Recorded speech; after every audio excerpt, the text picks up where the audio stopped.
Britain is handily placed to capitalize in 5 key areas, including economic performance and future trade deals, as a result of quitting the EU, a pro-Brexit campaigner has said. Jane Eddy offered her upbeat analysis as tensions between the UK and the bloc continued to simmer in a number of key areas, including the ongoing wrangle over the Northern Ireland Protocol, and the bitter dispute over EU access to UK fishing waters. The director of the Get Britain Out campaign group said regardless of the increasingly fractious nature of relations between London and Brussels, there were plenty of reasons to be cheerful, citing a scheme which has been much touted by Prime Minister Boris Johnson. She pointed out, the UK's first free port has now been opened in Teesside, with businesses and investors in the area benefiting from reduced tax rates and relaxed planning regulations, all only possible because of Brexit. Ms. Eddy also highlighted a recent development which appears to run counter to claims by Remainers about a mass exodus of companies as a result of the UK leaving the EU.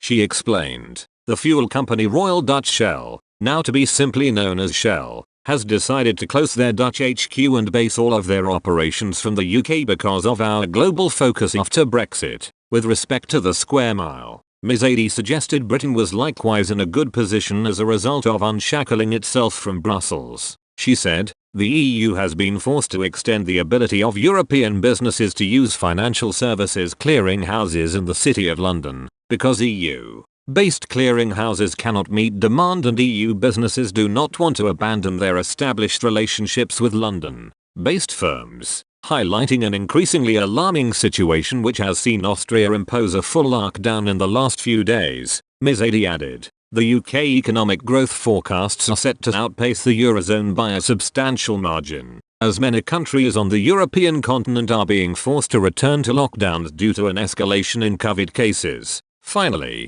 in reference to the UK's stated aim of forging new post-Brexit trade relationships, Ms. Eddy said, the UK trade envoy to the Far East, Natalie Black, has confirmed the UK's negotiations to join the Comprehensive and Progressive Agreement for Trans-Pacific Partnership, CPTPP, are still moving forward at a good pace and should be finished before the end of 2022. Speaking on Friday, French President Emmanuel Macron accused Britain of playing with his country's nerves in a post-Brexit row over fishing rights and said France will not yield. He renewed criticism of Britain in the dispute, which has harmed relations between the two countries, after France said it was still waiting for 150 more licenses to be issued to French vessels to fish in British waters. The French president told reporters, "We have not got what we wanted. They are playing with our nerves. We will not yield." Relations between traditional allies Paris and London have become increasingly strained since Britain voted to leave the EU in 2016, with the fishing dispute a key source of tension.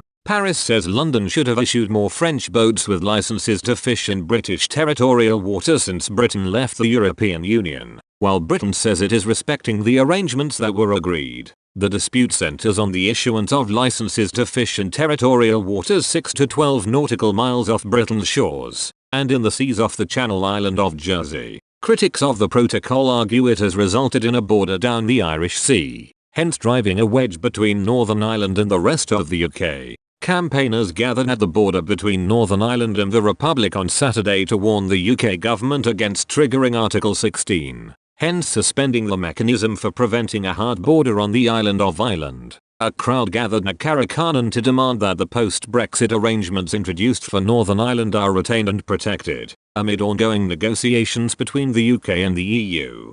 Damien McGuinty, from Border Communities Against Brexit, told the crowd that the majority of people in Northern Ireland opposed the UK's exit from the EU. He said, "Don't forget, 56% voted to remain and we voted to remain in the EU, and by any calculation that is a majority, and a majority also support the protocol. The DUP do not speak for us." Mr. McGuinty took aim at Brexit chief negotiator Lord Frost, and called his approach to Brexit disgraceful. He stressed, "The European Union have a critical role to play here." He said that if the UK does trigger Article 16, which would suspend elements of the protocol, the EU must stand in solidarity with Ireland and stand in solidarity with the people who live in this region.